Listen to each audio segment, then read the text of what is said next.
And there are men in the box, and it comes for Pablo Hernandez, and Pablo Hernandez scores a goal for Leeds United!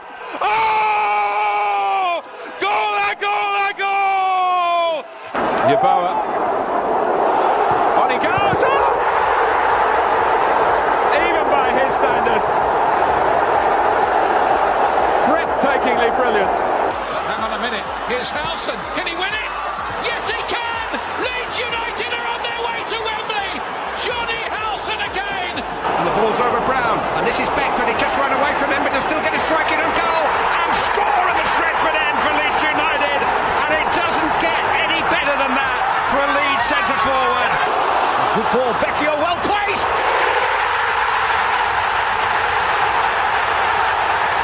Leeds United draw level on aggregate! Well, the roof has just been lifted off Elland Road. What an incredible noise we are witnessing here.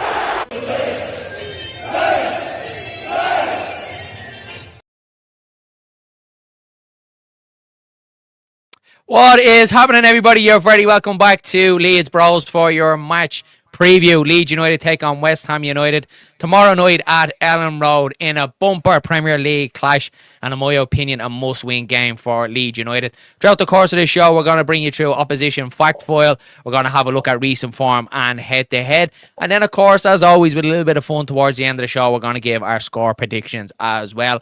As always, guys, please make sure you're dropping a like on the video. Really does help us out, and of course, if you're new here, make sure you're hitting that subscribe button as well. Dylan, what is happening? How are you? Thursday evening, one more sleep. Literally. Well, not one more sleep for you because you're up at 4 o'clock in the morning, obviously, to go over to the game, which I'm raging about, I'm not going to lie. But like, you have to get on with it. But I will be here tomorrow, as always, doing a watch along, and hopefully the mighty Whites, for the love of God, get 3 points. I know. Yes. I know. And then obviously for Sam as well, because it's his first game. Yeah, I'm the same as Ellis. Look, it's a massive day for me tomorrow. I'm always emotional going over to Leeds, but tomorrow is obviously a massive day. Obviously bringing Sam over for the first time. Yeah, I don't know. I don't know what to think. I don't know what to feel. I'm excited. I'm nervous. I'm happy, and I'm everything. But I just hope Leeds United get 3 points tomorrow. I really do. Obviously for his first game as well, and obviously for the season and how it's going as well to kind of stem the bleeding as well, because we don't really want to be going 3 losses in a row, Dylan, do we? So hopefully Leeds United get the 3 points and we can get rid of all this negativity, as we always do. Right, let's get into a couple of the comments. We see who is in the building on this Thursday evening. Stephen Bourne is here. He says, "All right, lads. All right, Stephen. Can't wait to see you in the morning, pal." Scott Newton is here. He says, "Evening, bros. Expecting a tough test tomorrow night. Need to keep Somerville and Bowen quiet. Hope Perry, Bial, Tanaka and James all come in," and agree with that statement. I agree that we need to keep Bowen and Somerville quiet. Paqueta as well. We obviously know the talent that he has, and I'm with you as well. I'd like to see Perry, Bial, Tanaka and Dan James all come back into the squad. But obviously we just have to wait and see, don't we, Dillo? Danny Rumsey is here. He says, "Be a tough game. I'm going 1-0 either way. Let's hope Amps can get over his man flu.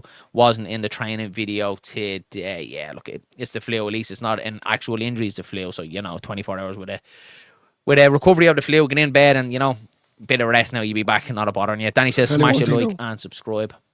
I'll tell you one thing, the man flu, it's rough. It is rough. Now, come on. Women, you don't know what it's like. The women don't know what it's like. They get it, a sore throat and a little sneeze, and it's end of the world. But and you have to give birth, and you have to give birth and all. Yeah, try and have the man flu, like. I would settle down about you.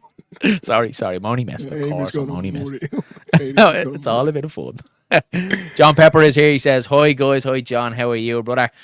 Mighty from Imagine Not Being Leeds. Hope you have a safe journey tomorrow, bro. Peacock for 6:15, just me and Priestley. If you and Sammy are about them, mate, we will indeed. That's exactly where we'll be going. Give him a taste of the Peacock for the first time." Leeds Tribe is here. He says, "Evening, lads. Evening, buddy. Thanks for popping in." Who else have we got here? We've got Danny here as well. We've got Lucy, LUFC. Big up to Lucy as well. Make sure you go check her channel out as well, guys. Evening, lads. Hope you're both well. Hope Samuel has the best first game tomorrow. Me too, Lucy. I really, really do. I'm looking forward to seeing him walking up them steps of Elland Road. Seamus Durkin is here. He says, "Evening, bros. Love your content. Keep it up. Cheers, Seamus. Really do appreciate it. Really, really do appreciate it. Especially in these hard times at the minute with YouTube as well. It's really acting the mix. So, yeah, all the support is really counting at the minute. Evening, amigos. Just looking tonight for some, for reasons of a massive download.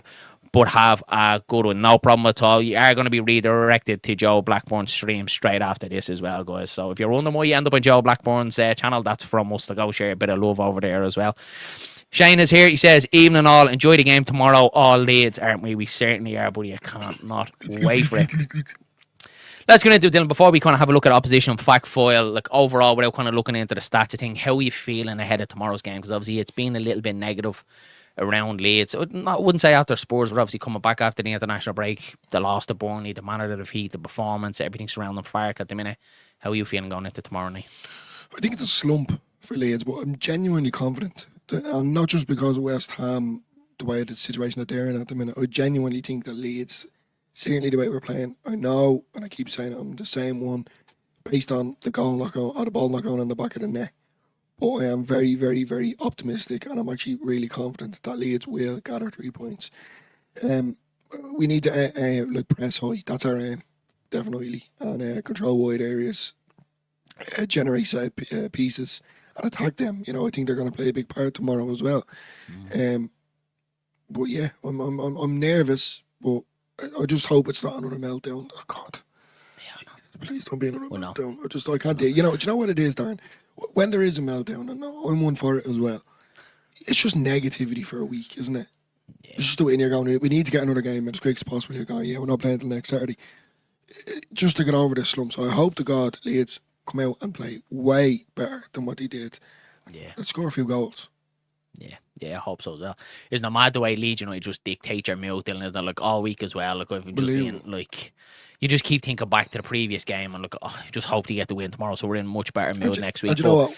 One of the lads in work as well, sorry for cutting across you, he's a scrummer, as usual, typical. Hasn't opened his mouth over the last couple of months, but because they beat Liverpool, all of a sudden, they're going to win the league. They're the next best thing. Big slab head scored one in the 90th minute. That's all right, Dylan. That keeps hammering in the jaw for another while until we can play them in January and batter them down, and they'll all want them out by then. So, yeah, exactly. Yeah, I don't know whether it's because I'm travelling over to the game tomorrow and feeling a little bit optimistic, but I just look at us at Elland Road, Dylan. We've performed really well there this season. We know that we've been good at Elland Road. The performances have been good. We haven't necessarily picked up the points that I think we fully deserve. When you look back to the Newcastle game, you look back to the Bournemouth game especially, we should be taking, probably 3 points out of both of them games for me. Everton, we got a little bit of luck the first day of the season, but look, I think we earned that because I think we probably controlled most of the games and should have scored our chances, so we get a little bit of luck with the penalty. But I think we said it, Dylan, before the season kicked back off and after the transfer window closed, that we knew it was going to be tough already this season, and with the end of that transfer window, we know it was going to be backs against the wall, and we said Elland Road is going to be a massive play in Leeds United staying up this season, and I think it is, Dylan. I think every home game for Leeds United is winnable. Feels a little bit mad saying that if you do come up against the likes of your Man Cities and etc. But I think because the fan base is so good at Elland Road, it can really throw any players off at any time, and that's where I feel like Leeds United should be picking up the bulk of their points. And then if you can pick up, a couple of wins, maybe a couple of draws away from home as well, should see yourself safe. But I think tomorrow, Dylan, for me, before we kind of get into the opposition side of it, I think it is a must-win game, and you're going to probably have some people, probably even the chat saying, Darren, it's not a must-win game, it's not get to that yet, but I think 3 losses in a row, then 5 games without a win, there's a lot of negativity already setting in around Dino Fark as well, so I kind of just wanted it all stopped, you know what I mean? Just I think previously what I was saying at the start of the week about this game, saying I was hoping and optimistic for a draw, I take a draw. I'm the opposite now. The more I've settled down and been a bit more level-headed, it is a must-win game. Yeah. Simply because we can't afford, as you just said there, 3 losses in a row. With the draw kind of thing, we're at home. Elland Road should be a fortress. West Ham are struggling. So our tail should be up and we should be hitting these nice and early. This should be a dominant performance from Leeds, in my opinion. Yeah, I agree. Guy Location says here, well, who do you think we can play well? We don't have an attack, no creative bone in the squad. I think I've said it, if you watched our starting 11 show, Guy, is I would like to go to a 3-5-2 with our wing backs and get Piero and Mecha in around Calvert-Lewin. I think we could create a little bit from there, and it's not too much of a step away from the 4-3-3 that we're playing at the minute. So I think we could be a little bit more creative. But let's be honest ourselves, Daniel Farke is not going to go down that route. So I'm hoping for tomorrow. I'm hoping Okafor is going to be okay, because we obviously hear from Farke's press conference that he is progressing well, but hasn't trained much. So I'm hoping he is going to be okay for the game. And I think Dan James has to start after coming on against Burnley. I'd just be getting him back into the team, because I just don't want to see that winger partnership again in Jack Harrison and Brendan Aronson tomorrow night. If it is Aronson, back in there, and you have your Dan James, I'm okay. At least we can have some sort of, creative side of it coming out there, and a little bit of pace in Dan James, where we know we can get at them a little bit more. But yeah, all you have to do is hope, buddy. All you have to do, if you're going to be negative, you'll go under, Dylan, don't you? You have to try and stay positive and try and keep the faith, being a Leeds United fan. Stephen Bourne says, really unlucky against Spurs. Let's be honest, definitely deserved more in that game we did. Burnley was poor. Don't think it's a slump. I fully believe we will get the win tomorrow. Love that positivity. Love it. Ever positive as always. That's only because he's gone. That's exactly it. Somerville will play like prime Messi tomorrow. I would imagine Somerville's going to be up for the game tomorrow. I really would. He's definitely going to feed off any sort of negativity that he's going to get tomorrow. We need to get aggressive. We need to get our aggressive form the way that we played against Everton and Newcastle. Yeah, on the front foot. Yeah, I'd agree with you as well. Get that kind of nastiness back. Absolutely, 100%. Let's get into then a bit of opposition fact file. Then we'll have a look at. Where is it? There we go. West Ham United. So here we are here. So they're obviously 19th in the Premier League table. So not a great start to the Premier League season for West Ham so far this season. Their record is 1 win, 1 loss, and 6 losses. Only getting 4 points so far this season. They have not won at home, so no wins, no draws, and 4 losses at home for them this season. And then away from home, typical, they've picked up all their points away from home this season with 1 win, 1 draw, and 2 losses on the road, picking up 4 points. Goals scored so far this season is 6 goals, and they've shipped 18 goals away, so you can see they are shipping goals at will. That's a goal difference of -12. And then their top goal scorer, and the man to watch, you think we all know about it, is their captain, Gerard Bowen. Dylan, we all know he's a very good player, very capable player on his day, and has the quality to win a game by himself, doesn't he? Yeah, I think with West Ham, they're going to try to defend deeper, and I think with the individual quality of Bowen and Paquette, is it? Paquette, yeah. Etc. They're the ones that are going to be kind of the one to kind of flare or grab the game by its neck. And then obviously, like, the tempo will likely be high early on, but given obviously the both teams are going to be attacking, we just need to be over it. It's Elland Road at the end of the day. But I don't know, from a Leeds point of view, I think there's a lot that can be encouraged about this game. Considering the way that we have been playing, obviously, I know I have to keep saying it just to reassure people and reassure myself. But definitely not against Burnley, but you could say Fulham, you could say Newcastle, you could say even Everton, yeah. I thought we control games an awful lot, just simply the balls that going on the back of the net. So we need to find a way how to do that. And just the lads themselves there, whether it is Okafor, whether it's Calvert-Lewin, every one last player on that. It's not even put the ball in the bed. They need to show some sort of character in the team and grab it. Let try and rev everyone up. Like even Ampadu, if he's fit tomorrow and able to play, he needs to lead that team out onto the pitch for the right reasons and not the wrong. And I just think we're in. Some people there saying we're in a slump. I wouldn't necessarily say it's a slump. It's more of a down to, you could say, tactics at times, and players. Obviously, Far came out there about stack. I think it's just solely missed chances, Dylan. Like, if you seen the stat that came out during the week, where we've had 54 big chances across this season, we're just not putting the ball in the back of the net. When you think back to Calvert-Lewin, particularly against Bournemouth, had three big chances, Dylan, really, where he should have been taking them. We should have won that game.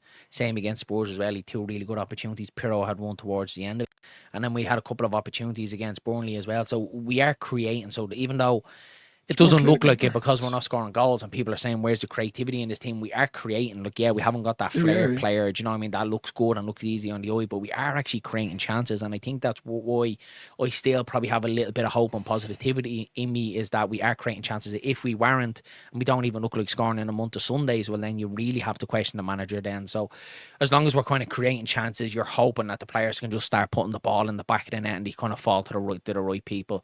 But I think like that, just a little tweak in system. If we get someone in around Calvert-Lewin to play off Calvert-Lewin, I'd love to see that, Dylan. I really would. Yeah. Even tomorrow night, if we could push Longstaff on, if Farke is so dead set in his ways, and we know he is, if he could push Longstaff a little bit further up towards Calvert-Lewin so he can play in and around them. For me, he's been well too isolated in the last 2 games. We were doing it, especially against Bournemouth. We were getting Okafor and Brendan Aronson in and around them, but the last 2 games for me, it's a dogfight up there dealing by yourself. 3 or 4 defenders around you trying to hold the ball up, and there's only going to be one winner in that situation. And really, Calvert-Lewin against Burnley didn't have any clear-cut chances except for the bicycle kick that hit his shin and goes over.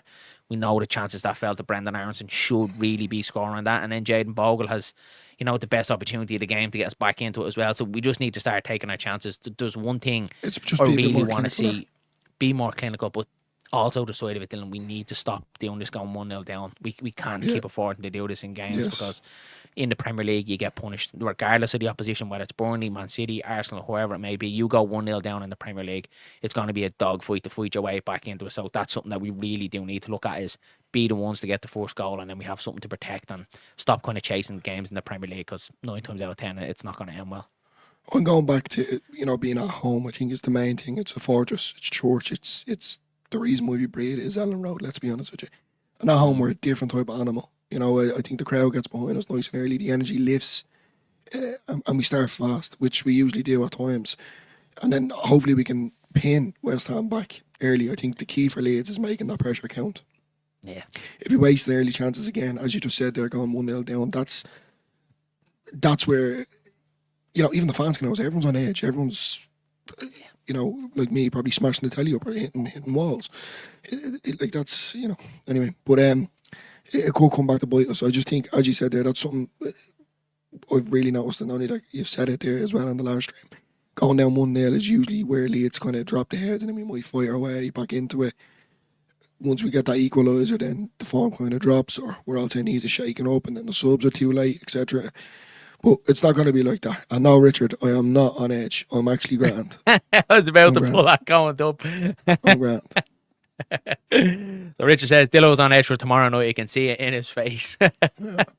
Are you feeling a bit nervous, Dylan? Are you trying to hide it? Sweating. No, I'm grand. I'm alright. No, lads, we're going to win. We're going to win. You have to be positive. Shane says, I think we will find our shooting boots tomorrow night under the lights at home against the Hammers as well. Yeah, under the lights at Elland Road is always a fantastic occasion as well. Danny says here, has Dillo been using just for men? The beard and the hair looks a lot darker than normal. To be honest with you, Danny, Dylan has a new camera. He has a new webcam, so he's a bit of an upgrade on the webcam there. So that's why you can see him. He's actually naturally that colour, but I know the other camera was making you look a little bit grey and older, Dylan. Oh, does it? Yeah. I'm on TV. Right, let's take a look then at the... What do I say back to that? Right, let's have a look at the head-to-head then with West Ham United. Let me get that banner out of your way so you can see the whole thing. So, head-to-head with Leeds United and West Ham. Leeds United and West Ham have faced each other 75 times in competitive matches. Leeds hold the advantage with 39 victories, while West Ham have recorded 18 wins. The remaining 18 encounters have ended in draws. The recent encounters, May 23, West Ham did beat us 3-1. We won't talk about that one. January 23 was a 2-2 draw at Elland Road. And then going back to January 22, Leeds United had a 3-2 win down in the London Stadium, thanks to a hat-trick from none other but Jack Harrison, Dylan. So that was a really good game down there. I do remember that Jack Harrison. I think Jared Bowen scored for them. Can't remember who got the other one. Remember Bowen scored as well that day as well. But Harrison definitely got the hat-trick as well. But Dylan, obviously tomorrow there's a lot of talk now about changing it up, selection issues. Pascal Struijk, we know that he's, under the weather a little bit, is what Daniel Farke wanted to say. We know the issues with Stack as well. We'll start off the back line first. I want to start off the goalkeeper, Dylan. We know Lucas Perry has been back on the bench. He's back in team training. Do you bring Perry back tomorrow? Well, I'm going to use the air quotes, the slump that we're in at the minute. It needs a shake up. Darlow hasn't done anything wrong. I agree. I was watching the video that you done obviously during the week. He done nothing wrong. I genuinely think it's just simply down to rotation of the squad, something that I've been banging on about since the start of the season. We need to utilise each individual on this team, and then as well the money that we spent on these players, it plays a big factor in it as well. So I think Perry needs to come in. The fullbacks are grand. The fullbacks are grand. I think Bial, obviously, because if Struijk is carrying this man flu as well, God love him. Bial needs to come in. I think Longstaff obviously Amps if he's available, Tanaka. But then I want Piero or Mecha to come in. You need someone.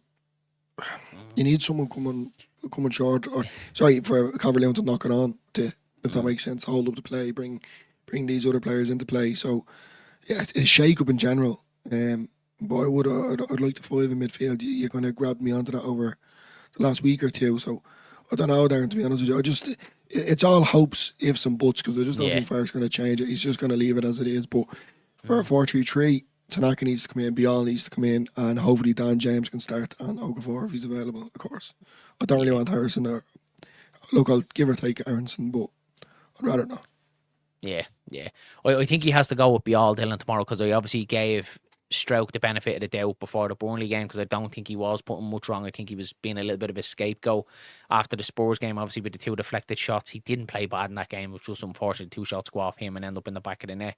But then I thought against Burnley, I thought he was poor as well. I thought there was a lack of leadership in that back line as well, and Stroke was kind of a little bit all over the place for me, his missed passes and stuff like that as well. So I think it's time to shake it up, especially that goes hand in hand. We conceded 6 goals in the last 3 games as well, so it definitely needs a shake up for me. Then you look into the midfield, Dylan, and Stack has been well below it. Yeah. And it's unfortunate because we know the quality that he has. We've seen it at the start of the season. We've seen it against Wolves with the free kick and how outstanding he was against Wolves, but he's really dropped off against Bournemouth, Spurs in particular, and then Burnley was by far the worst performance on the pitch for me against Burnley. And Farke obviously alluded to it in his press conference, Dylan, that he has been carrying a couple of injuries, a broken finger. You don't really mind that because, look, you don't really need your fingers to play football. Unless you're a keeper, clearly. But he was obviously saying about his about a rib injury there and carrying a couple of knocks and bangs. And I was kind of more pointing the finger at Daniel Farke with that one then. If you knew he was going to, he had these injuries and goes hand in hand with not playing well, then why is he starting games of football? And you've got out Tanaka on the bench there, is chomping at the bit to try and get into this team. So I look at Farke with that a little bit annoyed, to be honest with you, because as a manager you should be picking the best personnel and the most fully fit players to go out there on the pitch. But regardless, Dylan, tomorrow I think Stack has to be taking out of the team tomorrow. I think he probably needs that little bit of a kick in the hole to kind of say, look, you need to get your performance back, whether it is the injuries that have been putting them off or a dip in performance. And I think El Tanaka does need to get back onto the pitch and start rotating that midfield a little bit more. I don't want it to go too stale, and it's already feels like it's going that way. And then, I agree with you as well. I think I would start with Dan James, even if you could only get 45 minutes, hopefully an hour out of him, depending how fit he is. I think you have to start with him and then maybe change it if you want to bring on your Harrison and move Brendan Aronson over to the other side, and then crossing absolutely everything, Dylan, when the team sheet comes out tomorrow, that Okafor is at least on the bench, and then we can know that we can possibly have a game changer off the bench as well. But I just can't see him, Dylan, going with a 2 up. I can't see him going with someone behind Calvert-Lewin tomorrow. I think he's probably going to try and push players in and around him a little bit more. At Elland Road, it hasn't been too bad, but at Burnley the weekend, we can't have a repeat of that, of Calvert-Lewin being isolated up there by himself, because it's not going to work then for me. No, completely agree. I just want to go back to the thing there you were talking about with Farke. This is the only negative thing I have to say, lads, and I'm going to leave it at that. There's something I want to call you, but I can't call you on stream, because when we were on the phone, me and we were kind of talking about it. So I went off and I was thinking, and I was like, why did he do that? Why did he publicly announce, one, he's a broken finger, 2, he's something wrong with his ribs, It just made him look like a complete tool. I don't think he looked at it like that, though, Dillo. I think he looked at that comment saying he was protecting Stack a little bit. And I think Farke's okay with kind of throwing himself under the bus, but that made me look at him kind of saying, well, if you knew he was injured, why were you picking him? If you knew, and especially a rib injury, because you need a lot of that midfield. Anyone that's played football and played midfield, you need your ribs, a lot of that turning, that kind of ab kind of motion to kind of get you turned away from players. You're constantly turning and moving, trying to hold players off. You're getting bangs in the ribs, and so if whatever about the finger, you can get over that. But if he was struggling with a rib injury, he shouldn't have been starting games of football. So it was a little bit silly from Farke to drop that. But I do see his side of it. That looked like he was protecting Stack a little bit. Well, yeah, no, that's the idea. But I just still think it's a bit of incompetence from a manager. We've had this thing, and other people that are watching this, or other streamers or etc., have said repeatedly, where is Plan B? And there is no Plan B. And it's a bit of incompetence from him to go, well, yeah, this guy's injured, he's carrying a knock, his ribs are this, he's that. It just doesn't look right on his behalf. This is a winning side, Leeds that we're trying to build here in the Premier League.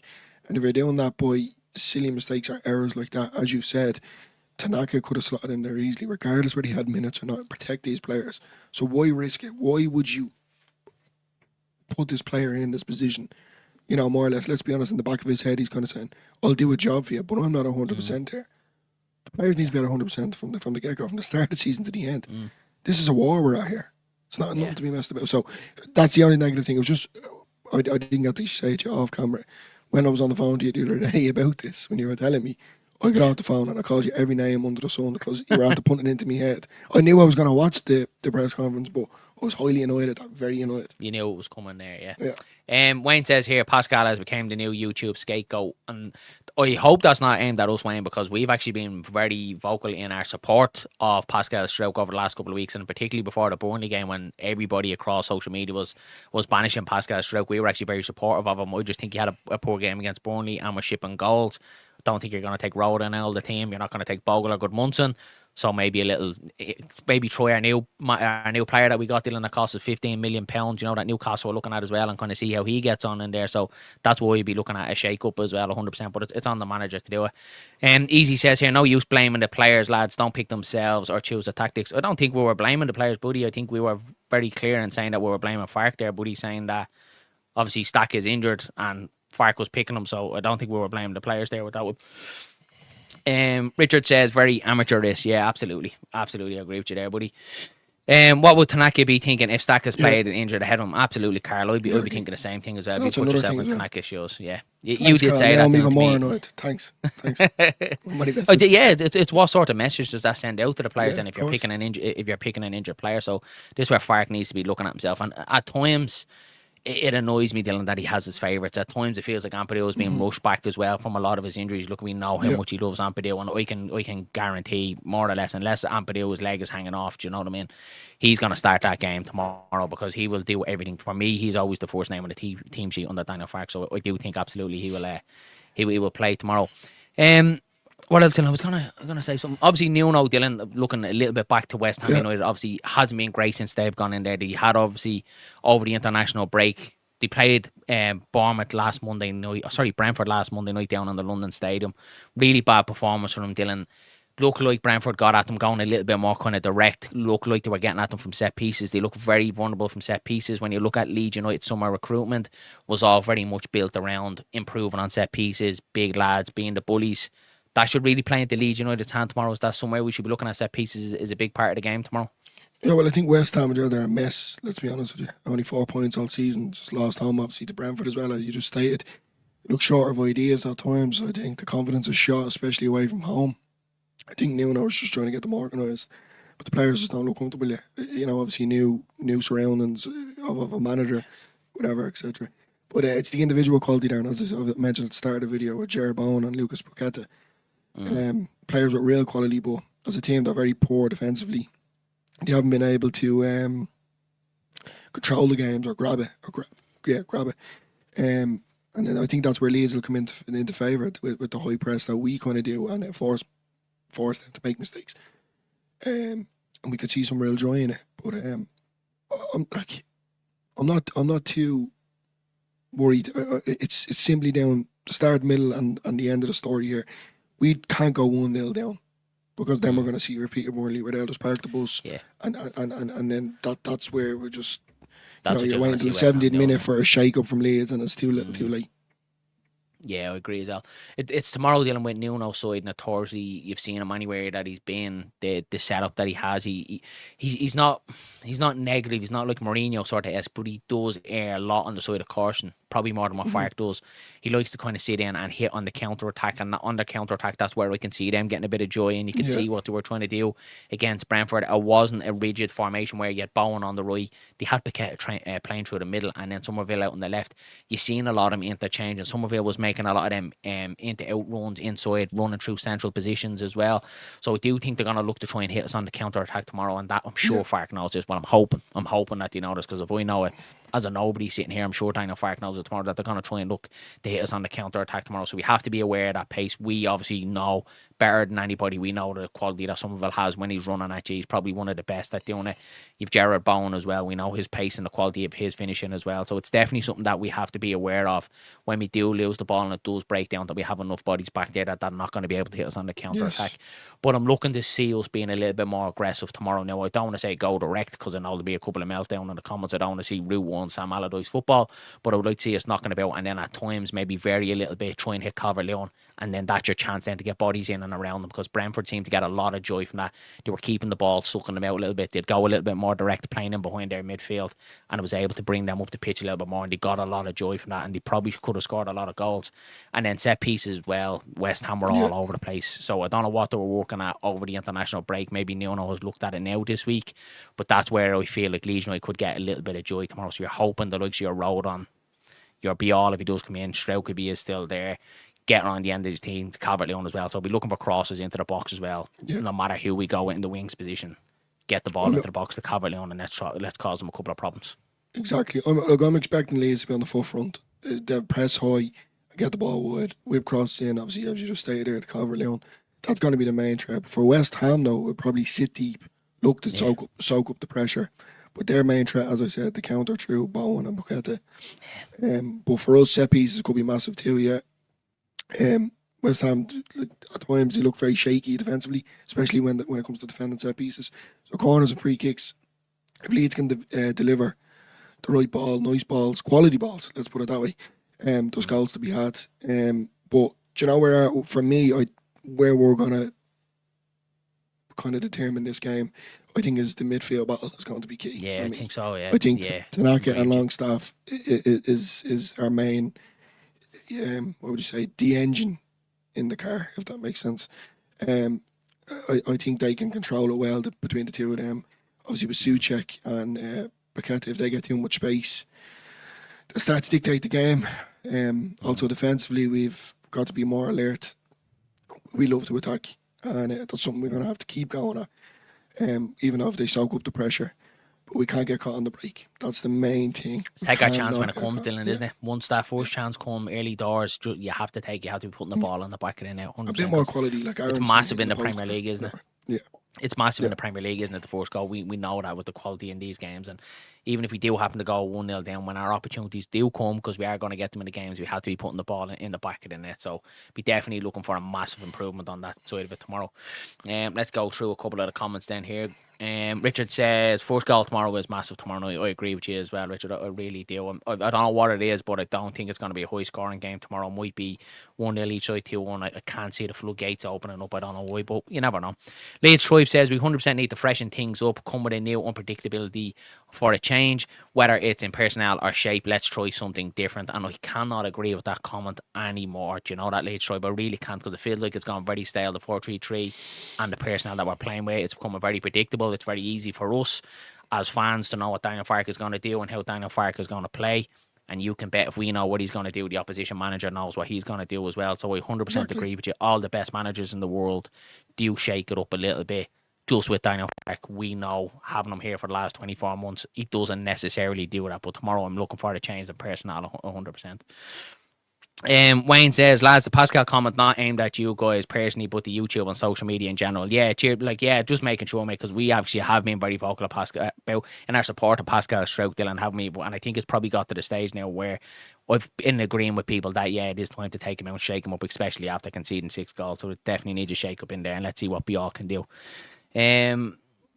Shane says here as well, I've said when we got promoted, Farke will have at least 10 games to prove he is a Premiership manager. I'm still sticking to that. That's why it's a must win tomorrow night. I think so as well. And being real with you guys, I think the next 2 games are probably season defining, and I know that's probably a little bit of a knee-jerk reaction, but I really do. And I think it's probably season defining in regards to Daniel Farke, because I think tomorrow night, if the worst does happen and Leeds United don't win tomorrow night or lose the game, you're going down to Brighton, which is a very, very tough fixture. And look, we'll never roll over and let our bellies get scratched. But on paper, it's going to be a very tough game going down there.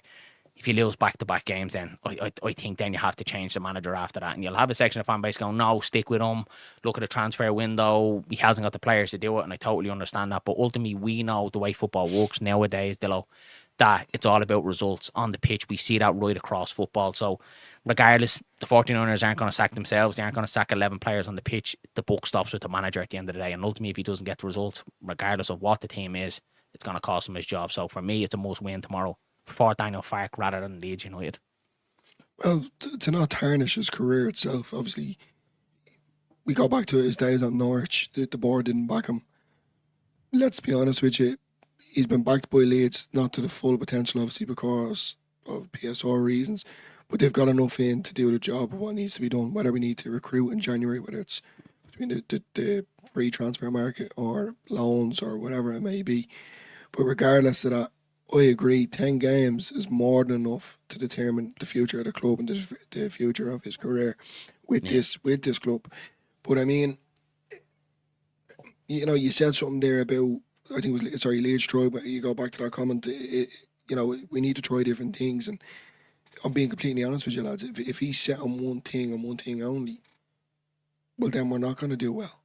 He needs to be offered to change things and rotate players when needs to be rotated.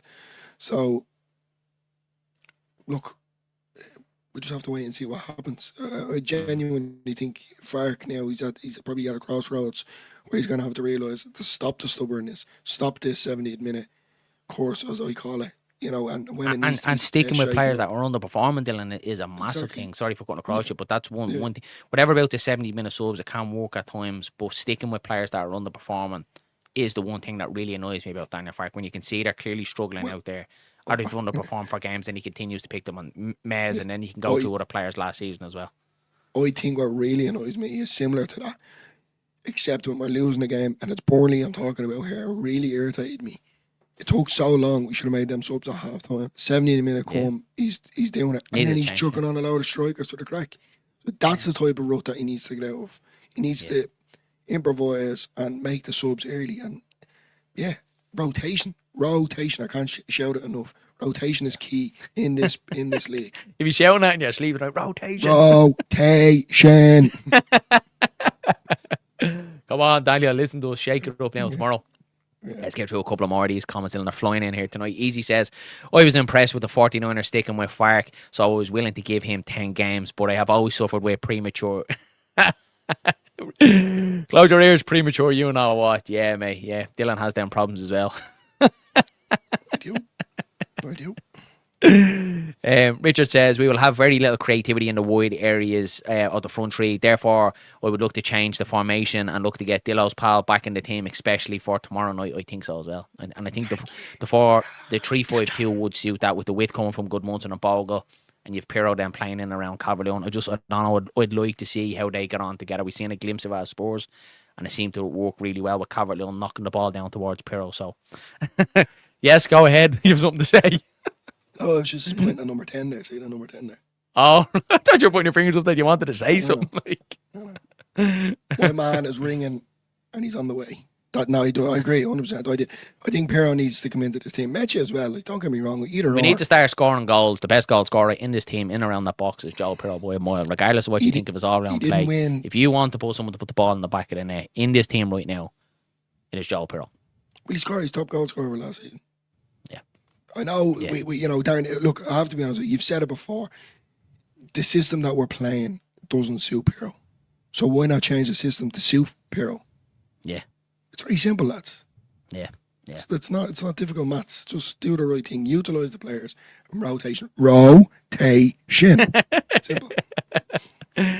Richard Hogan says, Farke shows far too much loyalty to players who could actually get him sacked, and I agree with you as well. He does at times, and I think it's just stubbornness, isn't it, rather than loyalty, Richard? I think it's just it's a stubbornness. I don't know how he can't see that as well. I'm the same as well, but sometimes it's as clear as day. Leeds Tribe says, I think Farke's stubbornness has to be one of the main factors of criticism in each of the last 3 seasons. Having favourites refusing to adapt to teams, 100% Dillo subs are too late. And I can't, I agree with with Tribe there again, Dylan, on that. I was going to say Mr. Leeds Tribe. Call him Mr. Leeds Tribe anyway. I agree with him there again on that, Dylan, 100%. That has been my criticism of Daniel Farke as well, to change it up, and his in-game management as well when things aren't going well. We see all the best managers in the world that they obviously set out their stall of their 11 that they think that they put on the pitch is going to get them 3 points. But at half time, if it's not working out, and you can clearly see it's as clear as day, it's not working out, you change it up and you take it on the chin. I got that wrong today. But Fark doesn't. Fark just seems to have that typical stubbornness about him that he has to keep persisting and persisting until he's proven right. And that's what at times where I think lets it down, and his in-game management as well. And look, there's two ways you look at this. We spoke about it on Just Joe's final word the other night as well with Luke from Morton No Better, and he was kind of pro and saying he agreed with what Fark was doing, chucking all the strikers on the pitch to try and get a goal back. And I understand where he's coming from, because you're not going to start bringing on defenders, that's fine. But it doesn't seem to be any sort of thought behind or any sort of plan. It just seems to be get on the pitch there and try and score us a goal, where it shouldn't really come down to that. Where a couple of tweaks as the game go. Maybe at half time, Daniel, it's okay. You're allowed to make subs at half time. You're allowed to change the personnel at half time. You can do that to shake it up to suit the opposition as well, but he feels very stubborn, and I think Arsenal showed that as well, Dylan, massively. Like that was really stubborn and naive, and he needs to take that out of his managing for me if he is going to progress. Do you know what I mean? Look, he still has a long way going in his managerial career. He can still learn, but that's one thing that I look at with Daniel Farke is his in-game management and his stubbornness to learn. That's why I think he keeps catching himself out. I'm a firm believer being early is better than being late, so why not make the subs early? If you can clearly see someone is struggling or they're injured, or, well, look, if they're fair enough, if they're injured, we'll take them off. But I mean, if you can clearly see it and you're waiting, I think after 45 minutes is more than enough than waiting. And then if you're getting to 70, I think you're a bit silly to try and make them. So it works at times, don't get me wrong. Yeah. But why don't we utilise the players that have been the main threat? And let's be honest, that's Gabby and that's Bogle. So why don't we do the 3-5-2? But Pirro, I'm just saying Pirro, it could be Metchet as well. Definitely Calvert-Lewin up front. No, you're not. You're saying Pirro. No, I don't mind either or. I just think two attacking threats. Imagine the two boys. I think Pirro, because Metchet's goal scoring record, Dylan, doesn't stand up. I think if you're gonna play his someone brother scored actually, didn't he? Cracker. Yeah. You have to put Pirro. If you're going to go with that formation, Dylan, then I would hate to go with Metchet now, because his goal scoring record isn't great, and you have two very similar players then playing off each other, where you want two different ones. It's not very much big man, small man, but it's very much the hold up and the player offer, and I think Joe Pirro could do that. Fark tells himself that he can play that number 10 position, and that's what you like number 10s to do, so you would naturally think Joe Pirro would suit that. But exactly what Tommy Martin says here, even the lads, can you really see Fark changing? And the answer is no, you can't. I would be more surprised if he did change than if he doesn't, to be honest with you. So, but what can you do with the man? At the end of the day, he's the manager of Leeds United. You can only give your thoughts, and it's up to him. Exactly. But imagine that though. Imagine Bogle and Gabby getting up the wings like madmen. Three at the back there. If you had, say, I know Stroke's probably not going to start, but just say if you had Stroke, Bial, and Rodon, then you've obviously had the five in midfield. But if you had Bogle and Gabby hitting up them wings, no bother. Pirro sitting at the edge, Calvert-Lewin sitting at the edge, and Pirro to top them in. Telling you, lads, sign me up. I'll take the job. You apply for the job there, Dylan, when he gets the sack. Pirro needs to start up front with DCL, yeah, I think so as well. But does anyone have a counterpoint to that? Because if you do, we'd love to hear it as well, because this is what it's all about. It's all about open form and chatting about this. But seems to be the similar rhetoric as well, Dylan, doesn't it? The 3-5-2 and Pirro off Calvert-Lewin. Stephen says, I'd love to see Pirro score a goal in the Prem, the roof would come off. And we know he's clinical as well. Look, we know what Pirro gives you. In and around the box, he scores goals as well. So, yeah, I think for this game, especially at Elland Road. There's more attacking output on the wings with Bogle and Gudmundsson. Then you will get out of Harrison and Aronson. Games like Burnley and West Ham are made for Pirro, and we will see more of the ball. I believe that as well, and especially against Burnley. Even that 3-man midfield, and I feel like we didn't need that against Burnley. Felt like we didn't need that extra man in there. So you're looking to Fark on, maybe take one of the midfielders off. Stack, who was playing horrendous, put Pirro on then and try and push forward a little bit more. Yes. So they're the tweaks of the game that you're looking to do. So again, Leeds Troy has me agreeing with them all night here. But you know what the mad thing is, then, regardless if you were playing two in midfield anyway, let's be honest, Amadou's still going to drop and slow the game down. So what difference does it make if you have another body in there? So put him up front. Doesn't make a difference, because he's still going to slow. Whether he's going to slow in between the centre halves, as we've seen with the goal that Burnley scored. You'd Stroke, Rodon, and Amadou standing on top of each other. So would it not be better to utilise a striker a bit more that can, let's be honest, drop deep and defend when needs to be defended, like Calvert-Lewin. So I think the three midfield, especially against Burnley, was madness. Especially with just the way Stack was, he was horrendous. Really hope to see changes in the starting lineup tomorrow night, but won't hold my breath, says Shane. Yeah, I'm the same as well, buddy. Easy says Fark thinks it's disrespectful to the opposition to beat them. Stay humble, lads. We are underdogs. Yeah, we are technically underdogs at being the promoted side. If we hear Daniel Fark say again as a newly promoted side, it's just driving me mad at this stage now. Tony Martin says Bielsa hooked KP after 30 minutes. Knew when changes were made. Yeah, that's it, Dylan. Dylan, isn't it? What Tony says here is that good managers see when something isn't working and they change it, Dylan. They're proactive in their changes, and exactly like what you say, better really than late, isn't it? When it's too late to kind of be chasing the game as well. So I agree with Tony there as well. That's what Fark needs to be looking at when it's done a little bit wrong. Yeah, it's only worked once. You called it. So like you utilise the players if they're not up to scratch. No matter how, if it was down to Ampadu, if it's the goalkeeper, whoever it is, if they're not playing to their full potential, take them off early, rotate for the hunger and the desire of the players that are on the bench. Simple. Yeah. It's just. Yeah, to Skippy's comment here, he says West Ham are really poor this season, but I still be worried that they can easily turn up here at Elland Road and have quality players to turn us over if they can gel. And I probably agree with you there, Skippy, as well, and especially because they haven't won yet. Like, they haven't picked up the first win under Nuno as well, and you can bet everything they're going to be chasing that, especially after a really bad loss at home on Monday night against Brentford. So, yeah, I agree with you there, Skippy. It is something we have to be wary of. It's not just a thing where Leeds have to turn up to Elland Road tomorrow and we get all 3 points. We need to be there. We need to be respectful 100% because they do have quality. We know they do. West Ham will be coming to Elland Road looking for a win to get their season started. If they beat us at home, Fark will 100% be on thin ice, I believe. So I believe the ice will be cracking them, buddy, and then a loss at Brighton, and I'm going to have to hold my hand up, lads. I would probably be in. It's time for Fark to go camp then, to be honest with you. So I'm kind of giving him 2 games to save his job. Thoughts, lads, on playing Justin at right back, pushing Bogle further up the pitch? I think we'll be better than Aronson in that position. Yeah, 100%. Dylan, I think everyone in the comments will know my thought on this one. I called it before the Spurs game and the Burnley game for that to happen, buddy. But Dylan, that just seems like a sensible thing to do. We know what we get with Bogle. He's very creative on that right-hand side. Again, it's you hope it works if he does change it. He's our main threat in the team. He's our right back. We don't. What have we got to lose? It's getting to the point now where put Melier in up front at this stage. If it's gonna, no, look, you said that a couple of weeks ago, Darren. So why not?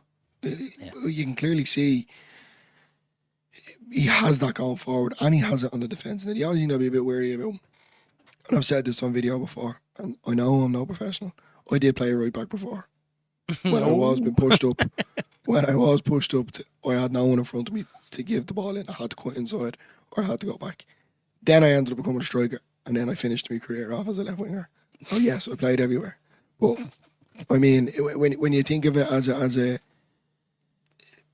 Bogle definitely has that in his locker to drive forward. He definitely has goals in him as well. We've clearly seen it, so why not? I think it's probably the right thing to do. So yeah, back to what LeedsBros said again. The man's reading our minds. Jason O'Keefe says AO isn't starting because Fark doesn't see him as strong enough and he's easily pushed off the ball. Yeah, I think though with the ball though, Jason, is that he's definitely our best passer on the ball in the Premier League. You need really good passers. We've seen it the last couple of games that it has broken down in midfield. The passing hasn't been great, hasn't been fast enough. And I think you get that from Tanaka, and I think his range of passing, he can pick a wide pass as well. He's well able to switch it. So I would solely have him in there to be able to switch it. At times when, I understand that he can be a little bit light off the ball, but that's when you're hoping then for his teammates to come like your Longstaff and Ampadu then to be around to back him up. But his passing quality alone for me, he needs to come in. It's not even that. I think he comes in because he likes to shoot and he has a good shot on him. So if you get him around the edge of the box, he'll hit it, and he's not afraid to hit it. That's something we need as well. We need to start getting more goals from our midfielders. Yeah, 100% agree, Dillo. Yeah, absolutely.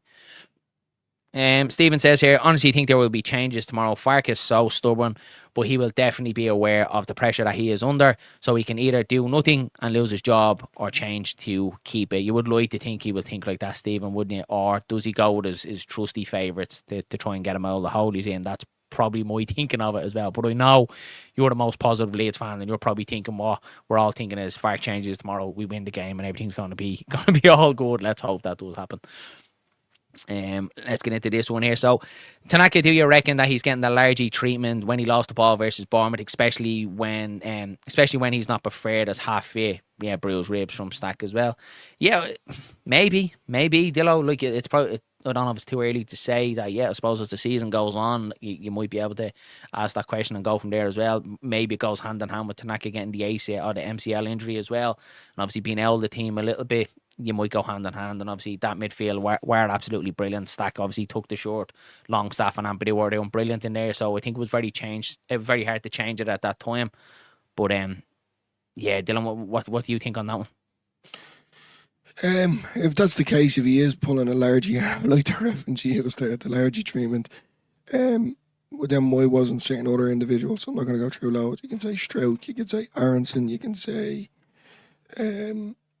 Goodmunson when he made the own goal error. Like, these are little mistakes, but what I'm trying to say is you can't just single out one player for a mistake or a missed time to pass or a laxy daisy kind of pass. Like, football is based on confidence and the backing that you get from your manager. So I would like to think so. If he was my manager and if I was a professional footballer, you'd have to treat all the boys with the same respect, regardless of the different performance or individual quality.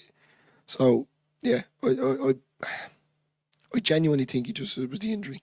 I wouldn't like to think it was like that, because I don't think that's a nice way of thinking about it, and more or less singling out one individual for a missed time pass or whatever. Yeah. Jason O'Keefe says, lads, a player has to be half dead before he makes changes. That's true. That is true with him as well. Easy says it will be very telling where Fark manages after Leeds sack him, and I think second level somewhere in Europe. Yeah, you could even see him going back to Norwich there as well. Easy, you're 100% right as well. Yeah, you don't know, buddy. Yeah, that is an option too. Anything that gets more creative up the pitch as well, says Leeds. Troy with that one as well. Yeah, agree with that, buddy. Shane says, got to go, lads. Doing a job in your neck of the woods in the league early in the morning. Make sure you clean it all up, buddy. Went to Bio for a coffee as well. Cracking little coffee shop up there. And Tony Martin says, smash a like, guys, please do so. Dylan, I think it is time to get into our score predictions. Having saying all that, what's your score predictions for tomorrow's game? And you guys in the chat as well, throw your score predictions in there as well. My first score prediction is 2-1 to Leeds. You love the 2-1, don't you? Yeah, love the 2-1, because they're just not scoring goals at the minute, so I'm going to say 2-1. But if West Ham get an early goal, I think that's it. We need to get an early goal. We really do. So I'm not betting against it. I'll never bet against Leeds. I'm going to say 2-1 to Leeds. But if West Ham get an early goal, good night and God bless. Just put your phone on charge, set the alarm for the next morning, because that's it. Right, I will. Yeah, I'm going to have to stick with what I said. I think it's going to be a tight game tomorrow. I think one goal will probably separate it, whether it's 1-0 or 2-1. Because you've gone 2-1, Dylan, I think I'm going to have to go the same as last week. I'll go 1-0 again, and I'll say exactly what I said before the Burnley game. I think it's results over performances now for Leeds United. I think especially for Daniel Farke more so than Leeds. I don't think, a loss or a draw will define Leeds' season, but it could define Daniel Farke's future. So I think for him tomorrow, he needs to win the game. So I think performance probably goes out the window. You want to see a good performance, but 3 points is a must. So a 1-0 win, hopefully for Leeds. And yeah, anybody scoring, anyone putting the ball in the back in there will do me. Leeds Tribe, his prediction is 3-1 Leeds. Dominic Calvert-Lewin, Longstaff and James. I'd love to see James get one, and DCL a bit quality. Stephen Bourne says 2-0 Leeds, Bogle and James. That would be fantastic as well. Really, really good. I'd like to see that. Tony Martin says 2-0 Leeds, DCL double. Yeah, get DCL, get the monkey off the DCL's back at the minute. I think Farke loses the game, says easy. That's his score prediction for that one.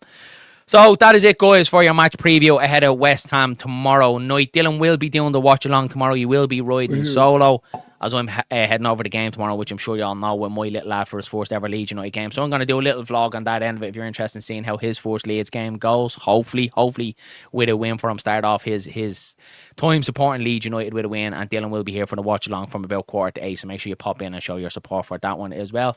Before you leave the stream, guys, a like would be greatly appreciated, especially in these hard times in YouTube. It really does help us out. And of course, if you're new here, we would love you to hit that subscribe button as well. So mind yourselves, mind each other. We'll catch you in the next one.